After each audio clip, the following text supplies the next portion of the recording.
Ang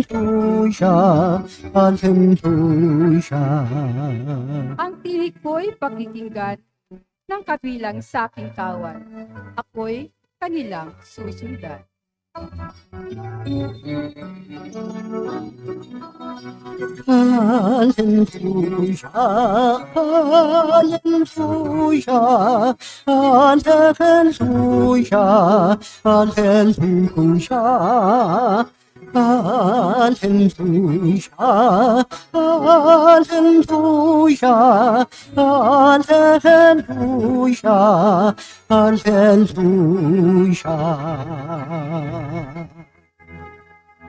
Sumainyo ang Panginoon.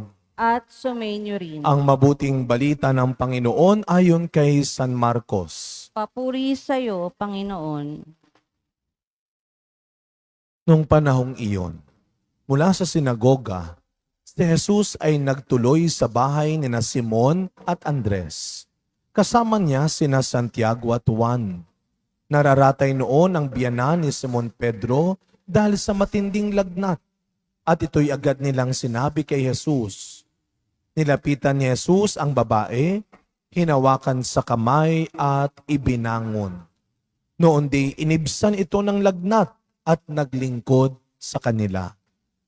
Pagkalubog ng araw, dinala kay Jesus ang lahat na may sakit at ang mga inaalihan ng demonyo. At nagkatipon ang buong bayan sa may pintuan ng bahay. Pinagaling niya ang maraming may sakit, anuman ang kanilang karamdaman, at napalayas siya. Nagpalayas siya ng mga demonyo. Hindi niya hinayaang magsalita ang mga ito, sapagkat alam nila kung sino siya. Madaling araw pa'y bumangon na si Jesus at nagtungo sa ilang napook at nanalangin. Hinanap siya ni Simon at kanyang mga kasama. Nang siya ay matagpuan, sinabi nila, "Hinahanap po kayo ng lahat." Ngunit sinabi ni Jesus, kailangang pumunta rin naman tayo sa mga kalapit bayan upang makapangaral ako roon. Ito ang dahilan ng pag-alis ko sa Capernaum. At nilibot niya ang buong Galilea na nangangaral sa mga sinagoga at nagpapalayas ng mga demonyo. Mga kapatid, ang mabuting balita ng Panginoon. Pinupuri ka namin, Panginoong Heso Kristo. Good evening po sa inyong lahat. Mga kapatid, tayo po ay nakarinig ng isang tinatawag nating story of vocation sa ating unang pagbasa. Habang nakikinig ako, bigla ko naalala nung kami ay seminarista, gusto ko nitong gawin sa mga kabataan natin. Meron po kaming workshop noon sa aming subject na spirituality at Bible study. Ang gagawin ho namin ay pipili kami ng iba't ibang story of vocation.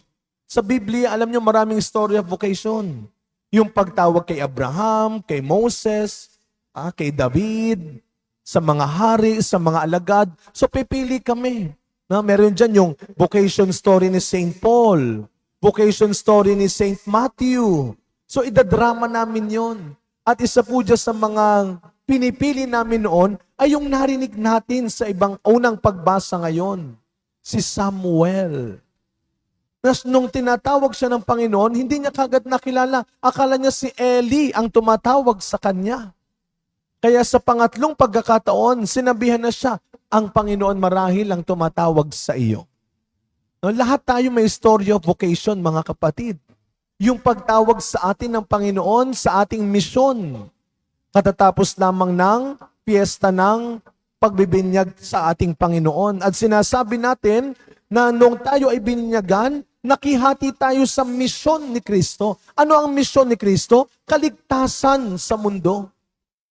Yun ang misyon na tinanggap natin. Iligtas natin, hindi lang ang buhay natin. Hindi lang ang buhay ng ibang tao. Minsan naman tayo, ang galing-galing mong magligtas ng buhay ng ibang tao. Pero yung sarili mong buhay, pinapabayaan mo. Ay, mali rin yun. Ay, hindi rin naman yata yung kalugod-lugod sa mata ng Diyos.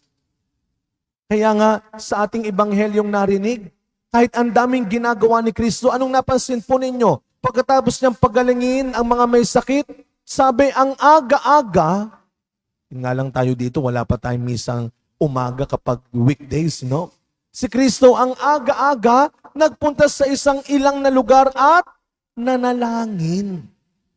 So, hindi pinapabayaan ni Kristo ang personal life niya, especially personal relation sa kanyang Ama. Kaya kung tayo ay marunong tumulong sa iba, magmalasakit sa iba, maglingkod sa iba, aba, hindi naman kalabisan o kakulangan. Ang ingatan din natin ang sarili natin. Lalo na ngayon, uso ang sakit. Ang daming may sakit. Ingatan natin ang sarili natin. Kaya ano ang sabi ni Samuel? Magsalita po kayo, Panginoon. Nakikinig ang iyong lingkod. Speak, Lord, your servant is listening. Mga kapatid, sa taong ito, wag lang nating antayin kung anong ibibigay ng Diyos sa atin. This year, tanungin natin ang Panginoon, ano pang gusto mong gawin ko para sa iyo? Speak, Lord. Tell me, what else do you want me to do for you? Not only for your family, for our church, for your barangay, for the community, for your kumare, for your kumpare, but for God. Ito ang assignment natin ngayong bagong taon.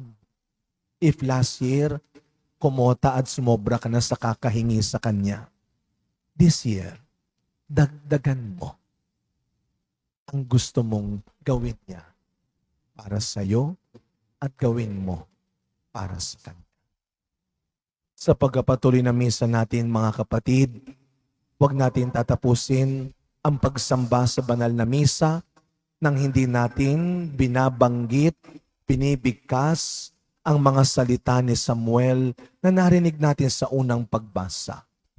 At Panginoon, lalo na ngayong bagong taon, tulungan mo ako, tulungan mo kami, na huwag matakot, na huwag madamot, na ingatan ang aming sarili, na pahalagahan ang aming buhay. Lalong-lalo na kung ang buhay na ito ay kaya mo pang gamitin, ay kailangan mo pang gamitin para sa mundo. Speak, Lord, your servant is listening. Tell me, what do you want me to do for you? Amen.